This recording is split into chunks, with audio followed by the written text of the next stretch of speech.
Lecture number 2 of work energy and power.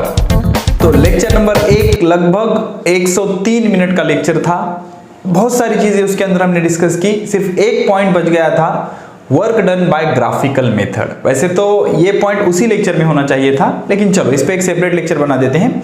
और इस lecture में इस पे बेस 2-3 न्यूमेरिकल मैं आपको बताऊंगा, कुछ अच्छे न्यूमेरिकल मैं आपको सॉल्व करवाने वाला हूं उसके बाद कुछ इंपॉर्टेंट पॉइंट भी मैं आपको बताने वाला हूं रिलेटेड टू वर्क। तो इस लेक्चर में हमारा वर्क पूरा खत्म हो जाएगा।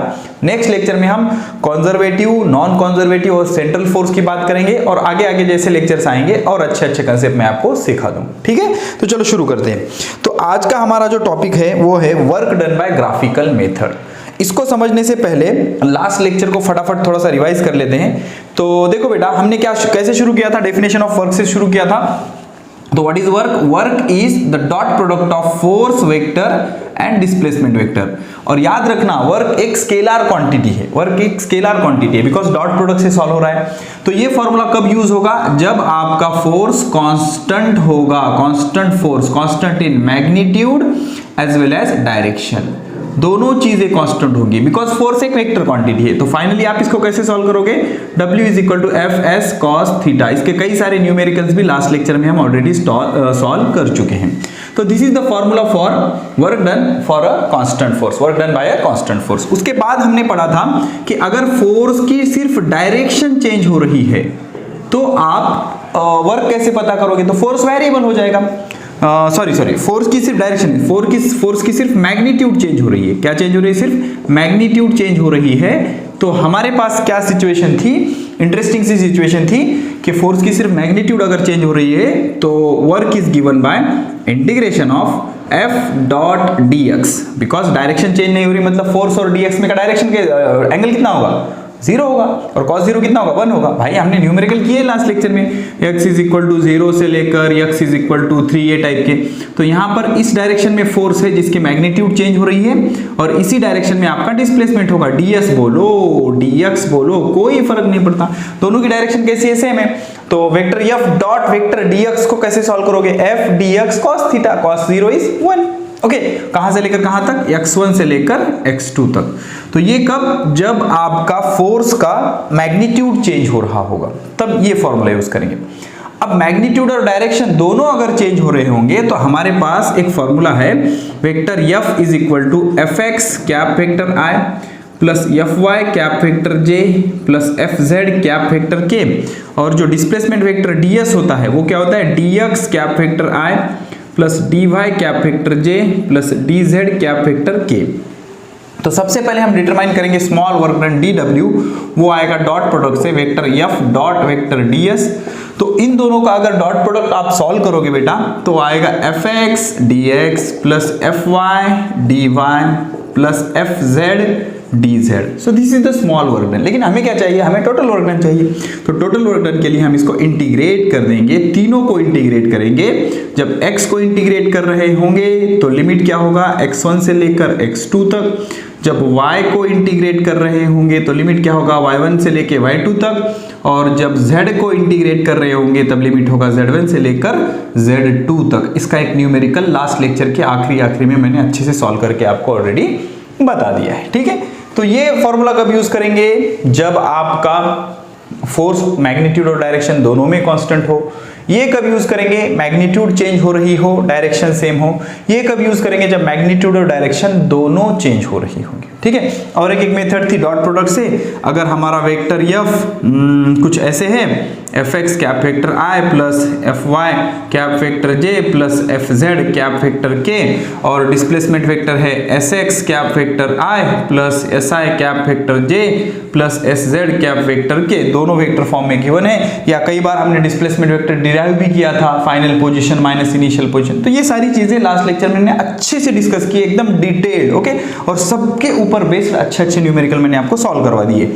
तो वेक्टर w वर्क डन बरोबर होगा vector f dot vector ds, दोनों का डॉट प्रोडक्ट। तो दो वेक्टर का डॉट प्रोडक्ट कैसे सॉल्व होता है? fx sx plus fy sy plus fz sz। तो ऐसे इसका डॉट प्रोडक्ट सॉल्व हो जाएगा। तो आज के लेक्चर का टॉपिक है कि मान लो आपको ग्राफ दिया गया है, ओके, ना ही फोर्स गिवन है ना ही डिस्प्लेसमेंट गिवन है, आपको ग्राफ दिया गया है। किसका ग्राफ दिया गया है? फोर्स वर्सेस डिस्प्लेसमेंट का। फोर्स वर्सेस डिस्प्लेसमेंट का आपको ग्राफ गिवन है, तो उसमें आप वर्क डन कैसे सॉल्व करोगे? ठीक है, देख लो कैसे सॉल्व करेंगे, आराम से समझो। तो मान लो this is the graph, this is the graph, ये ग्राफ है, और फोर्स कैसे होगा? वेरिएबल होगा, वेरिएबल होगा। This is my force and this is my displacement, या पोजीशन भी बोल सकते हो, डिस्प्लेसमेंट। फोर्स वर्सेस डिस्प्लेसमेंट का हम ग्राफ प्लॉट करेंगे। And for sake of simplicity हम मान के चलते हैं कि फोर्स का डायरेक्शन चेंज नहीं हुआ। डायरेक्शन चेंज होगा तो तब क्या करना है वो भी मैं बताऊंगा, पहले आप पहले कंसीडर करो कि फोर्स का डायरेक्शन चेंज नहीं हो रहा है। तो ग्राफ कुछ इस तरह से आया बेटा, वेरिएबल फोर्स है, मैग्नीट्यूड में वेरिएबल फोर्स है। तो जो इसकी इनिशियल पोजीशन थी, ये इनिशियल पोजीशन थी R1, और इसकी जो फाइनल पोजीशन थी, ये फाइनल पोजीशन थी R2। फाइनल पोजीशन क्या है? R2, ठीक है, फाइनल पोजीशन R2, ये फोर्स है। ओके, और हमने क्या माना है कि फोर्स और डिस्प्लेसमेंट का डायरेक्शन सेम है, बिकॉज फोर्स का डायरेक्शन चेंज नहीं हो रहा है। ओके, तो वर्क का फॉर्मूला क्या आएगा? Work is equal to vector F dot vector S, तो that will be Fs cos 0, because force और डिस्प्लेसमेंट दोनों का डायरेक्शन हम सेम मान के चल रहे हैं, तो force into displacement. Work is equal to क्या आएगा? Force into displacement. अब यहां पर प्रॉब्लम यह है बेटा, we have different values of force for different position और डिफरेंट डिस्प्लेसमेंट। जैसे कि अगर मैं ये डिस्प्लेसमेंट ले लूं, ये डिस्प्लेसमेंट ले लूं, तो ये डिस्प्लेसमेंट के लिए मेरे पास फोर्स ये है। अब ये डिस्प्लेसमेंट ले लूं, मान लो ये डिस्प्लेसमेंट ले लूं, यहाँ का कुछ डिस्प्लेसमेंट होगा, तो इसके लिए मेरे पास फोर्स की वैल्यू अलग है, ये है फोर्स की वैल्यू, ये है फोर्स की वैल्यू। तो हर डिस्प्लेसमेंट के लिए लगभग मेरी फोर्स की वैल्यू डिफरेंट है। तो मैं अलग अलग फोर्स के वैल्यू यहाँ पर नहीं रख सकता, तो यहाँ पर फोर्स की वैल्यू कौन सी रखनी पड़ेगी? तो इसके लिए एक इंटरेस्टिंग सा मेथड है जिसको ग्राफिकल मेथड बोलते हैं। तो हम क्या करते हैं, एक छोटा सा इंटरवल उठा लेते हैं, डिस्प्लेसमेंट का एक छोटा सा इंटरवल उठा लेते हैं, इसको बोलते हैं dr। क्या बोलते हैं? dr, छोटा सा इंटरवल। और इंटरवल इतना छोटा होगा कि इसके अंदर जो फोर्स चेंज हो रहा होगा, फोर्स वेरी, वो ऑलमोस्ट जीरो होगा। मतलब इतने इंटरवल के लिए हमारे पास फोर्स का एक ही मैग्नीट्यूड होगा F, उसमें थोड़ा सा चेंज होता है लेकिन वो निग्लिजिबल होता है। तो ये छोटा सा एरिया हमने उठा लिया, ये छोटी सी इंटरवल हमने उठा ली, ओके, जिसके लिए हमारे पास फोर्स की वैल्यू कैसी है? कांस्टेंट है। तो फोर्स की वैल्यू कांस्टेंट है, डिस्प्लेसमेंट dr है, तो small work done is given by dw is equal to force into displacement. Sir cos theta को क्यों इग्नोर किया? बिकॉज पहले ही मैंने अज्यूम किया है कि फोर्स और डिस्प्लेसमेंट दोनों का डायरेक्शन कैसा है? सेम है। डायरेक्शन सेम होगा तो cos 0 क्या आ जाएगा? 1। ओके, अब तो ये आ गया छोटा सा वर्क डन। तो अगर आप इसको अच्छे से देखोगे तो ये एक रेक्टेंगल है, छोटा सा रेक्टेंगल, जिसकी लेंथ कितनी है? f है, और जिसकी विड्थ या ब्रेथ कितनी है? dr। तो लेंथ इंटू ब्रेथ, ये क्या हो जाएगा? Area of strip. क्या हो जाएगा? Area of strip. तो क्या मुझे छोटा सा वर्क डन चाहिए था? नहीं, मुझे टोटल वर्क डन चाहिए। कहां से लेकर कहां तक? R1 से लेकर R2 तक। तो total work done is given by integration of dw from R1 to R2। तो इसके लिए मुझे क्या करना पड़ेगा? ऐसे छोटे एरिया को ऐड करना पड़ेगा, ठीक है। जैसे कि मान लो अगर मैंने dr यहां से काट लिया, इतना काट लिया, तो ये मेरा एक वर्क डन मिल गया। मान लो यहां काट लिया तो ये एक मेरा वर्क डन मिल गया। मान लो यहाँ पर काट लिया तो ये एक मेरा वर्क डन मिल गया। मान लो यहाँ पर काट लिया एरिया तो ये एक मेरा वर्क डन मिल गया। तो ऐसे छोटे एरिया ऐड करूंगा तो total area below force displacement graph आ जाएगा। तो फोर्स डिस्प्लेसमेंट ग्राफ के बिलो का जो टोटल एरिया होता है वही आपका क्या हो जाता है? वर्क हो जाता है, ठीक है। तो that will be equal to area below force versus displacement graph, area below force versus displacement graph. तो वर्क को ऐसे कैलकुलेट किया जाता है, work is area below force versus displacement graph. अब क्या हो अगर फोर्स की डायरेक्शन कांस्टेंट नहीं है, तो तब आपको क्या करना पड़ेगा? W is equal to F S cos theta, ये फॉर्मूला यूज करेंगे। तो यहां पर f cos theta into S ऐसा ले लेंगे, तो ग्राफ आपको इन दोनों के बीच में लेना पड़ेगा। तो उस टाइम आपको ग्राफ जो ड्रॉ करना पड़ेगा वो होगा f cos theta versus yes, तब आपका आंसर आ जाएगा। If direction of force is changing अगर डायरेक्शन चेंज हो रही है और ग्राफिकल मेथड अगर आपको अप्लाई करना है तो ग्राफ कौन सा चाहिए, F cos theta versus S, because इस टाइम हम कॉस थीटा को इग्नोर नहीं कर सकते। तो इसके बिलो का एरिया क्या दे देगा आपको, वर्क डन। तो क्या समझ में आया, फोर्स वर्सेस डिस्प्लेसमेंट या फोर्स वर्सेस पोजीशन ग्राफ जो होता है उसके नीचे का जो टोटल एरिया होता है that will give you the work. खत्म, इतनी चीज याद रखो। ओके, अब इस पे बेस्ड न्यूमेरिकल करेंगे। चलो तो सवाल आ गए बेस्ड ऑन ग्राफिकल मेथड्स। सबसे पहले आपको क्या करना है, पॉज करके इसको अच्छे से ट्राई करना है, आगे का वीडियो फिर कंटिन्यू करना है, ठीक है। चलो, आई होप आपने ट्राई कर लिया है। अब देखो सिंपल सी एक चीज याद रखो, work done is equal to area below force displacement और फोर्स पोजीशन ग्राफ। सिर्फ इतनी चीज याद रखनी है आपको कि जो निगेटिव एरिया है उसको माइनस करना है, जो पॉजिटिव एरिया है उसको प्लस करना है, बिकॉज वर्क डन निगेटिव भी हो सकता है। नेचर ऑफ वर्क में हमने पढ़ा है कि फोर्स और डिस्प्लेसमेंट की डायरेक्शन अगर अपोजिट होगी तो work done will be negative. तो निगेटिव है, इसका मतलब निगेटिव एरिया आपको माइनस करना पड़ेगा, पॉजिटिव एरिया आपको ऐड करना पड़ेगा, ठीक है। चलो तो क्या बोला है, horizontal force F is used to pull the box. ये बॉक्स है, इसको पुल करने के लिए फोर्स अप्लाई किया हमने। Place on a floor, floor पे रखा हुआ है। Variation of force with position, तो जैसे जैसे आगे बढ़ रहा है इसको कहां तक आगे बढ़ाया उन्होंने, 15 मीटर तक। तो 0 से 15 मीटर तक आगे बढ़ाया, मतलब डायरेक्शन चेंज नहीं हुई। तो जब डायरेक्शन चेंज नहीं होगी तो हम फोर्स वर्सेस डिस्प्लेसमेंट का ग्राफ देखेंगे, और जब डायरेक्शन चेंज होगी तब हम क्या करेंगे, F cos theta versus displacement का ग्राफ देखेंगे। Okay, x coordinate measured along the floor as shown in graph। तो क्या पूछ रहा है, calculate the work done by force moving from x is equal to 0 to x is equal to 10, ठीक है। तो x इज इक्वल टू ये 0 है, x इज इक्वल टू 0 तो x इज इक्वल टू 10। यहां से लेकर यहां तक मूव कराने के लिए कितना वर्क डन करना पड़ा। तो what is the formula for work done, work done is equal to area below force displacement graph, ठीक है। तो कहां से लेकर कहां तक, x 0 से लेकर 10 तक, तो यहां से लेकर यहां तक, तो ये टोटल एरिया आपको डिटरमाइन करना पड़ेगा। तो इसको क्या करता हूं मैं, एक तो इसको मैं एक रेक्टेंगल में डिवाइड करूंगा, रेक्टेंगल प्लस ट्रायंगल। तो area of rectangle plus area of triangle, ठीक है। So that is equal to rectangle का एरिया लेंथ इनटू ब्रेथ। तो ये 5 और ये 10 सब एसआई सिस्टम में देखो, डिस्प्लेसमेंट मीटर फोर्स न्यूटन। तो ये 5 और 10 10 इंटू 5 प्लस ट्रायंगल का एरिया 1/2 इंटू बेस, इसका बेस 5 से लेकर 10 तक, 5 इंटू हाइट कितना है 10 है, ठीक है। तो 2 1 2 2 5 25 और ये 50, तो ये आ जाएगा 75 और वर्क का यूनिट होता है जूल, ठीक है। तो x इज इक्वल टू 0 से लेकर x is equal to 10 metre तक कितना वर्क डन हुआ, 75 जूल। क्या दिख रहा है आपको, यस परफेक्ट दिख रहा है। अब उसके बाद x इज इक्वल टू 10 से लेकर x इज इक्वल टू 15 तक, तो यहाँ से लेकर यहाँ तक, तो ये एरिया लेना पड़ेगा। अब ये x एक्सिस के नीचे वाला एरिया, मतलब डेफिनेटली ये क्या आएगा, निगेटिव आएगा, निगेटिव आएगा, ठीक है। तो work done is equal to area of triangle, so that will be 1/2 into base 10 से लेकर 15 तक, ये बेस कितना होगा 5 इंटू हाइट, ये हाइट कितनी होगी, this height will be I think -10, -10 होनी चाहिए, -10 मार्क नहीं किया, भूल गए हम, -10। तो 2 1 2 2 5 10 5 5 25, तो -25 joule will be the answer. Okay, ये दिया होना चाहिए, ये -10 प्लस 10 -10, ओके, गिवन डेटा में -10। एक बार चेक कर लेता हूँ मैं, यस -10 है, ये -10, ओके। चलो अब देखो क्या बोल रहा है, एक्स अब यहाँ से लेकर यहाँ तक, तो क्या करना पड़ेगा, ये टोटल तीनों एरिया ऐड करने पड़ेंगे। तो work done is equal to area of rectangle plus area of triangle plus area of triangle.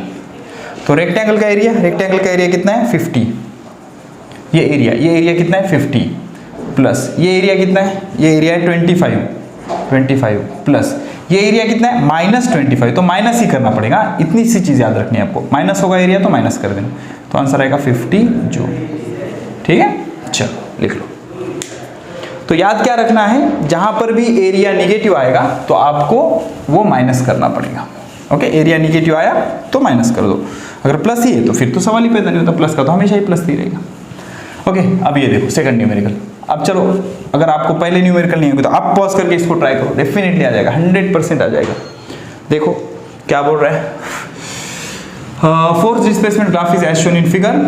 Calculate the work done to displace body from x is equal to 1 centimeter to 5 centimeter. All the units are in CGS system. देखो force dine में है और distance centimetre में है, तो work अर्ग में आएगा, CGS सिस्टम में आएगा. तो work done is equal to area below force displacement graph. ठीक है, तो 0 से लेकर 1 तक कोई एरिया नहीं है, 0 है वो.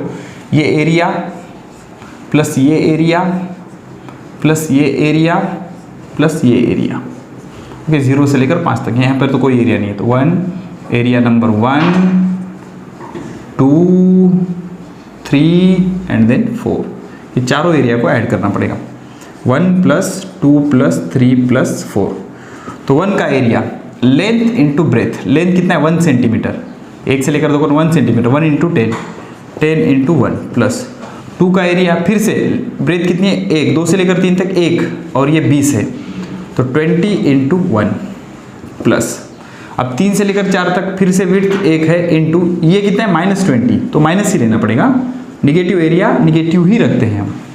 प्लस इसका एरिया 4 से लेकर 5 तक 1 और ये 10, तो 10 इंटू 1 और सब सिस्टम CGS में है. तो plus 20 minus 20 cancel. 10 plus 10 20 erg will be my answer. Okay, चलो पॉज करके लिख लो. Let us solve this important numericals. देखो क्या बोल रहा है. Calculate the work done to move a body of mass 10 kilogram along a smooth inclined plane incline at 30 degree with constant velocity through a distance of 10 metre. कोई tension नहीं. अब यहाँ पे ऐसे मत सोचना कि वेलोसिटी कांस्टेंट है तो नेट फोर्स 0 तो वर्क डन 0. ऐसे लॉजिक नहीं है. यहाँ पर क्या लॉजिक है देखो, आराम से समझो. तो हमारे पास ये एक इंक्लाइंड सरफेस है जो कि 30 डिग्री से इंक्लाइंड है. Theta is equal to 30 degree. समझना. तो calculate the work done to move a body of mass 10 kilogram along the smooth inclined plane. मान लेते हैं कि बॉडी यहाँ पर रखी हुई है इंक्लाइंड प्लेन पर. ओके, तो स्मूथ इंक्लाइंड प्लेन है, तो इंक्लाइंड प्लेन स्मूथ होने की वजह से अब देखो इस पे कौन कौन से फोर्स एक्ट होंगे. इस पे पहला फोर्स एक्ट होगा इसका वेट mg वर्टिकली डाउनवर्ड, और दूसरा फोर्स एक्ट होगा इधर ये नॉर्मल रिएक्शन यानी. अब सरफेस स्मूथ होने की वजह से म्यू कितना हो जाएगा 0. That is there will be no friction between this block and surface. तो अब देखो ये 30 ये 90, तो ये कितना हो जाएगा 60. कितना हो जाएगा 60. ओके, तो अब देखो इस mg के 2 कंपोनेंट होंगे. इधर एक कंपोनेंट होगा और इधर एक कंपोनेंट होगा. अब ये टोटल 90 है ना, ये 60, तो ये कितना हो जाएगा this will again become 30 degree. तो mg का इधर कंपोनेंट आएगा mg cos 30 और इधर कंपोनेंट आएगा mg sin 30. तो ये ब्लॉक जो कि फ्रिक्शनलेस है, इस पर ये नॉर्मल रिएक्शन इधर है, mg cos 30 इधर है, तो नॉर्मल रिएक्शन और mg cos 30 एक दूसरे को कैंसिल करेंगे. बचेगा कौन सा फोर्स mg sin 30. अब यहां पर फ्रिक्शन है क्या? नहीं है. तो फ्रिक्शन नहीं है इसलिए इस फोर्स के वजह से ये ब्लॉक नीचे की तरफ मूव होना शुरू करेगा और नीचे नीचे आ जाएगा. लेकिन हमें क्या करना है, हमें एक फोर्स लगाना है ऊपर की तरफ F, जिस फोर्स की वजह से ये ब्लॉक यहां से यहां तक चला जाए और इसका जो डिस्प्लेसमेंट है, ये डिस्प्लेसमेंट हमें मिल जाए कितना 10 मीटर. तो इसको क्या करना है, कांस्टेंट वेलोसिटी से मूव करवाना है. तो कांस्टेंट वेलोसिटी से मूव करवाना है मतलब नेट फोर्स कितना होना चाहिए 0. नेट फोर्स 0 मतलब अब देखो ये इसको कैंसिल होगा. हॉरिजॉन्टल डायरेक्शन में नेट फोर्स 0 मतलब mg sin 30 डिग्री को F ने बैलेंस करना चाहिए. F और mg sin 30 एक दूसरे को बैलेंस करना चाहिए. तो फोर्स कितना आ गया mg sin 30. तो work done is equal to क्या होता है फोर्स इनटू डिस्प्लेसमेंट. अब हमने फोर्स इधर लगाया और डिस्प्लेस भी इधर कर रहे हैं, तो this is the direction of force and this is the direction of displacement. So angle will be 0 cos 0 is 1. तो फोर्स कितना है mg sin 30 degree into displacement है 10. तो मास कितना है, मास है 10, g की वैल्यू 10, sin 30 1/2 इंटू 10, 2 5 10, 100 5 500 जूल. ठीक है, तो विच इज ऑल राइट. तो आई होप आपको ये लॉजिक समझ में आया हो। स्मूथ सरफेस होने की वजह से ब्लॉक नीचे आने की कोशिश करेगा, लेकिन उसको नीचे नहीं आने देना है तो ऊपर फोर्स लगाना पड़ेगा। ऊपर फोर्स लगा के उसको 10 मीटर से खींचने के लिए कितना वर्क डन लगेगा? 500 जूल। ठीक है, this is the simple answer. Okay, तो यहां पर एक चीज याद रखो शॉर्टकट की तरह कि अगर इंक्लाइंड प्लेन है, देखो बेटा इंक्लाइंड प्लेन है, अगर आपको न्यूमेरिकल्स की एक्यूरेसी बढ़ानी है या स्पीड बढ़ानी है तो एक चीज याद रखो कि मान लो आपका इंक्लाइंड प्लेन है कुछ ऐसे, इंक्लाइंड एट एंगल थीटा, तो यहां पर अगर आपने m मास का ब्लॉक रखा है तो इसका वेट नीचे जाएगा, that weight will be mg, ये एंगल 90 हो जाएगा, ये एंगल हो जाएगा 90 माइनस थीटा। तो ये mg के दो कंपोनेंट हो जाएंगे, इधर एक और इधर एक, बराबर है, ये थीटा, ये 90 माइनस थीटा, तो ये एंगल हो जाएगा थीटा। तो ये कंपोनेंट होगा mg का mg cos थीटा, ये कंपोनेंट होगा mg sin थीटा। हमेशा याद रखना कि इंक्लाइंड प्लेन पे वेट mg नीचे एक्ट होता है तो इधर कौन सा कंपोनेंट आ जाता है उसका mg sin theta, theta is angle of inclination और ये नॉर्मल रिएक्शन होती है। ठीक है, तो mg sin theta, mg cos theta, इतनी चीजें आप याद रख लेना, मदद हो जाएगी, आपकी स्पीड बढ़ जाएगी, न्यूमेरिकल करने की स्पीड बढ़ जाएगी। अब ये न्यूमेरिकल नंबर 4, इसमें इंक्लाइंड प्लेन नहीं है, नॉर्मल प्लेन है। Calculate the work done in pulling an object a constant force F as shown in figure. तो क्या है, देखो सिचुएशन दी है, डायग्राम ऑलरेडी दी है, यहाँ पर ड्रॉ करता हूं मैं। यहाँ पर एक ब्लॉक रखा हुआ है, ठीक है, जिसका मास है m, तो एक इंक्लाइंड फोर्स से मैंने इसको खींचा by applying force F। Okay, तो ये कितना एंगल कर रहा है? This angle is theta. Okay, as shown in figure, so that the block moves through a distance d। तो ब्लॉक को आगे बढ़ाया हमने कितने डिस्टेंस से? d डिस्टेंस से। ठीक है, moves through distance d। Given that the ground is, अब की बार ग्राउंड कैसा है? रफ है। रफ है मतलब यहाँ पर फ्रिक्शनल फोर्स आएगा, उसका कोएफिशिएंट कितना है? म्यू। तो हमें क्या करना है? वर्क डन पता करना है। Okay, calculate the work done in pulling an object with a constant force F as shown in figure so that the block moves through a distance d. Okay, let me verify the numerical ones. ठीक है, constant velocity भूल गए हम, so that force F constant velocity, तो distance F, यहाँ पर एक चीज हम भूल गए, विद कांस्टेंट वेलोसिटी। कैसे वेलोसिटी से? कांस्टेंट वेलोसिटी से। वेलोसिटी कांस्टेंट मतलब नेट फोर्स कितना आएगा इस पे? 0। तो ब्लॉक को कैसे मूव करना है? कांस्टेंट वेलोसिटी से मूव करना है बाय अप्लाइंग दिस फोर्स। तो चलो इस पे क्या करते हैं, टोटल फोर्स डिटरमाइन करते हैं कितने आएंगे। इसका वेट mg नीचे एक्ट करेगा, mg के अपोजिट क्या आएगी? नॉर्मल रिएक्शन आएगी। ओके, अब ये जो F है इसके दो कंपोनेंट करेंगे, इधर कंपोनेंट आ जाएगा F cos थीटा और ये वाला कंपोनेंट आ जाएगा F sin थीटा। अब इसको अगर ब्लॉक आगे बढ़ रहा है तो फोर्स ऑफ फ्रिक्शन पीछे आ जाएगा, that is F K, force of kinetic friction. Okay, block move हो रहा है ना, तो फोर्स ऑफ काइनेटिक फ्रिक्शन, तो mu is coefficient of friction. Okay, तो देखो कांस्टेंट वेलोसिटी है, वेलोसिटी इज कांस्टेंट। अरे कौन बजा रहा है भाई? Velocity is constant. वेलोसिटी कैसी है? कांस्टेंट है, तो नेट फोर्स कितना आएगा? 0।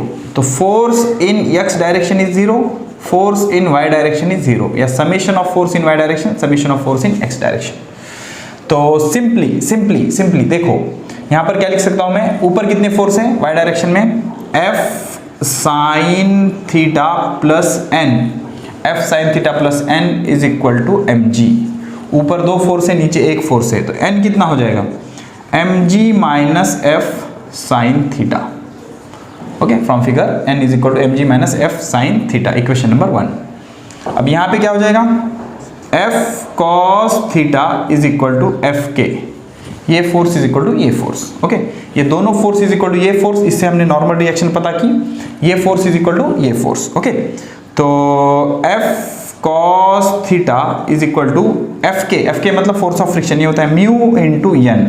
Mu is coefficient of friction और n की वैल्यू क्या है? mg minus f sin theta. Okay, तो ये cos थीटा इधर भेज दो, तो फोर्स कितना हो जाएगा? Mu in bracket mg minus f sin theta divided by cos theta. ठीक है, so this will be my force F। So under the application of this force F, the body is moving through distance d। So work done is equal to simply force into displacement. तो force कितना है मेरा? Mu in bracket mg minus, एक minute बेटा, एक minute, दो variable होगा ना, इसको मुझे करेक्ट करना पड़ेगा, थोड़ा सा मिस्टेक होगी बेटा हमारे। देखो अब क्या करेंगे फिर इसको,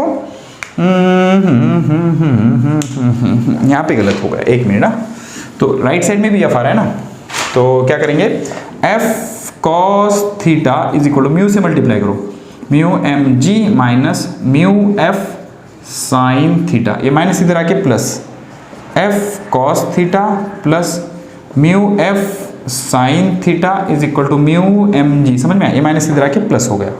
तो इन दोनों में से क्या कॉमन निकला, एफ, तो एफ को अगर कॉमन निकाल लोगे तो क्या बचेगा, एफ अगर कॉमन आ गया तो ब्रैकेट में बचेगा cos of theta plus mu sine theta is equal to mu M जी।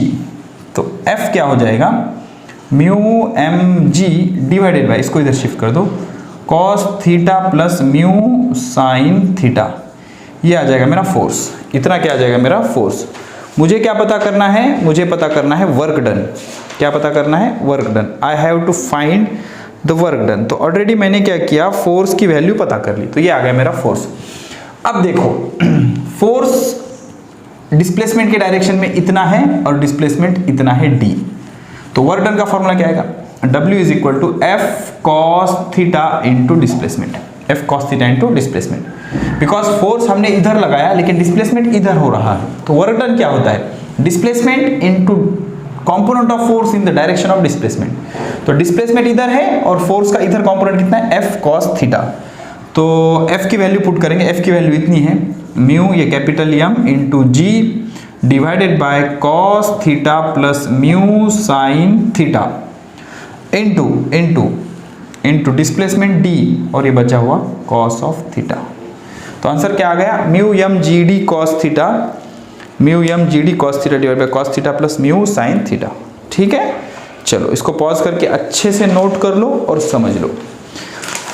अब दो तीन बेसिक चीजें बच जाती है वर्क में, वो मैं आपको बता देता हूं। तो लेक्चर नंबर 1 और छोटा सा लेक्चर नंबर 2 में हमारा वर्क का टॉपिक खत्म हो जाएगा। ओके, नेक्स्ट लेक्चर बहुत ही इंटरेस्टिंग आने वाला है, जिसमें हम बात करने वाले हैं conservative force, non conservative force, central force, ये सारी चीजें हम डिस्कस करने वाले हैं। और ये इस टॉपिक का सबसे इंपॉर्टेंट लेक्चर है, नेक्स्ट लेक्चर। हाँ, ये सारी चीजें तो आप स्कूल लेवल से पढ़ते ही आ रहे हो कि work is equal to force into displacement, तो डिटेल में हमने फोर्स इंटू डिस्प्लेसमेंट बता दिया। ओके, अब एक चीज समझो, let us talk about unit of work. बस 10-5 मिनट का लेक्चर है, खत्म हो जाएगा। यूनिट ऑफ वर्क, तो जब फोर्स और डिस्प्लेसमेंट की डायरेक्शन सेम होती है तो work is equal to force into displacement.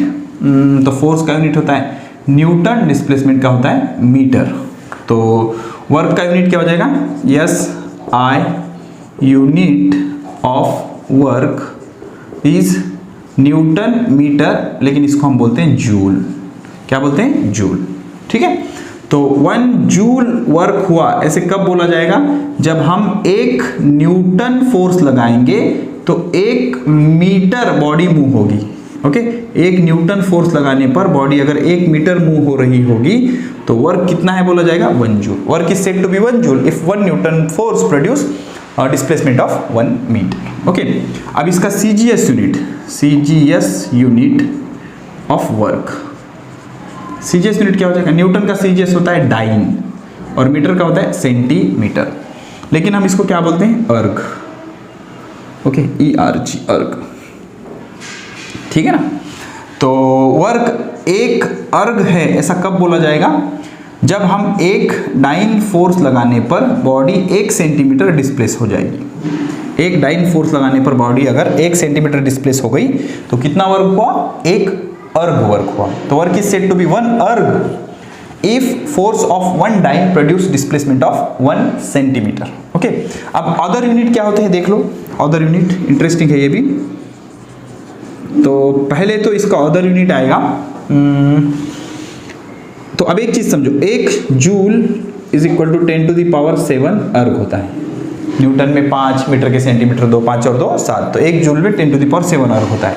तो 1 अर्ग में 10 टू द पावर -7 जूल होता है, सिंपल। अब और एक यूनिट होता है वर्क का, electronic volt. 1 electronic volt is equal to 1.6 into 10 to the power -19 joule. 1.6 into 10 to the power minus 19 joule. और इसको अगर उल्टा करोगे तो 1 joule is equal to 6.25 into 10 to the power 18 electronic volt. Okay, simply इसको इधर ले लेना है तो क्या आ जाएगा 1 joule is equal to 1 divided by 1.6 into 10 to the power minus 19 electronic volt. Minus 19 ऊपर जाके प्लस 19, उसमें का एक यूज करेंगे तो 10 इंटू 10 टू द पावर 18 आ जाएगा, ये 1.6 आ जाएगा, इसको इससे कैंसिल करोगे तो ये आ जाएगा 6.25 into 10 to the power 18। Okay, अब और एक यूनिट होता है 1 mega electronic volt. Mega means 10 to the power 6, 10 to the power 6, तो यहाँ पर प्लस 6 करोगे तो माइनस 19 प्लस 6 माइनस 13, तो 1.6 into 10 to the power minus 13 joule. Okay, और 1 जूल को सीधे सीधे मेगा इलेक्ट्रॉनिक वोल्ट में कंप्लीट कन्वर्ट करना है तो 6.25 into 10 to the power 12 mega electronic volt, mega electronic volt. Simply इसको इधर कर लेना, उतना आ जाएगा कैलकुलेशन। अब और एक यूनिट यूनिट होता है किलोवाट आवर। अब वैट अंदर सुनने से आपको लग सकता है कि ये यूनिट होगा पावर का, लेकिन पावर का नहीं होता, वो यूनिट होता है वर्क का, एनर्जी का। तो 1 kilowatt hour is equal to 1 kilo मतलब 10 टू द पावर 3, वैट मतलब जूल पर सेकंड, आवर मतलब 3600 सेकंड होता है। सेकंड कैंसिल, तो ये क्या आ जाएगा 3.6 into 10 to the power 6 joule. Okay, 3.6, ये 3 और ये 3 6, इसको ऐसे भी बोल सकते हो 3.6 मेगा जूल। ओके, तो 1 kilowatt hour is equal to 3.6 into 10 to the power 6 या 3.6 मेगा जूल। अब what about dimension of work? Dimension of work is equal to dimension of force into dimension of displacement. Angle के कोई dimension नहीं होते। Force के dimension m1 l2 t to the power minus 2, sorry m1 l1। कैसे आया force के dimension? Force क्या होता है? फोर्स इज इक्वल होता है मास इनटू एक्सेलरेशन। मास मेजर करते हैं किलोग्राम में, एक्सेलरेशन मीटर पर सेकंड स्क्वायर। सो किलोग्राम का पहला पावर, मीटर का पहला, सेकंड का माइनस दूसरा। किलोग्राम का पहला, मास का पहला, मीटर का पहला, लेंथ का पहला, सेकंड का माइनस दूसरा, टाइम का माइनस दूसरा। डिस्प्लेसमेंट का यूनिट क्या, डायमेंशन क्या होता है? L1। बेस से मैं ऐड कर दो m1 l2 t to the power minus 2। तो ये बेसिक चीजें ऑलरेडी हम यूनिट्स एंड मेजरमेंट नाम के चैप्टर में पढ़ चुके हैं, सिर्फ फॉर्मेलिटी आपको बता दे रहा हूँ। So these are the dimensions of work. अब यहाँ पर और एक इंपॉर्टेंट चीज आप याद रखो बेटा, note there is no term called instantaneous work. Instantaneous work, okay. Instantaneous velocity होती है ना, वैसे इंस्टेंटेनियस वर्क नहीं होता। Work is always defined for interval of time, या फिर फॉर स्पेसिफिक डिस्प्लेसमेंट ही वर्क डिफाइंड है। There is no term called instantaneous work. Instantaneous work ऐसा कोई टर्म नहीं होता कि भाई सपोज बॉडी ए पॉइंट से बी पॉइंट पे जा रही, तो बताओ इस पॉइंट पे क्या वर्क है, इंस्टेंटेनियस वर्क बताओ, ऐसे नहीं होता। ओके, तो there is no term called instantaneous work like instantaneous velocity. Work is always defined for a interval of time, given interval of time. और एक चीज याद रखो, for given displacement work is independent on time, independent of time. इसका मतलब क्या होता है, मान लो आपको पॉइंट ए से पॉइंट बी तक जाना है बाय अप्लाइंग फोर्स F, तो आप आधे घंटे में जाओ, 2 घंटे में जाओ, 5 घंटे में जाओ, वर्क उतना ही होगा। डिस्प्लेसमेंट अगर आपका फिक्स है तो वर्क आपका फिक्स होगा, फर्क नहीं पड़ता कि कितना टाइम लगाओगे आप ए से लेकर बी तक जाने के लिए। For given displacement, for given interval of displacement, work is independent of the time. Okay, अब और एक चीज, मान लो कोई एक बॉडी है, इस पे कई सारे फोर्स एक्ट हो रहे हैं। ओके, तो आपसे पूछा कि इस फोर्स की वजह से कितना वर्क हुआ, तो इस फोर्स के वजह से जो वर्क होने वाला है, it does not depend on, और it does not depend on the ये फोर्स से इसके वर्क को कोई फर्क नहीं पड़ता, इन फोर्स से इसके वर्क को कोई फर्क नहीं पड़ता, या फिर इसके वर्क को इन फोर्स की वजह से कोई फर्क नहीं पड़ता, या फिर इसके वर्क को इन फोर्स की वजह से फर्क नहीं पड़ता। तो किसी बॉडी पर अगर मल्टीपल फोर्स एक्ट हो रहे होंगे तो एक फोर्स की वजह से जो वर्क है उसको दूसरे फोर्स की वजह से कोई फर्क नहीं पड़ता। ठीक है, आई होप आपको ये सारी चीजें समझ में आ रही होंगी। और एक चीज जो कि लास्ट लेक्चर में ऑलरेडी मैं आपको बता चुका हूं कि work depend on frame of reference. अलग अलग फ्रेम ऑफ रेफरेंस में वर्क अलग अलग होता है। अब ये चीज यहां पर बताकर बोर नहीं करूंगा, बिकॉज ऑलरेडी लेक्चर नंबर 1 में मैं आपको बता चुका हूं। तो अगर जानना चाहते हो तो वो लेक्चर को देख लेना। और वर्क क्यों फ्रेम ऑफ रेफरेंस पे डिपेंड करता है? Because work is force into displacement. Force frame of reference पे डिपेंड नहीं करता, लेकिन डिस्प्लेसमेंट फ्रेम ऑफ रेफरेंस पे डिपेंड करता है, इसलिए वर्क भी फ्रेम ऑफ रेफरेंस पे डिपेंड करता है। ओके, तो जल्दी मिलेंगे लेक्चर नंबर 3 में। तब तक keep studying, best of luck.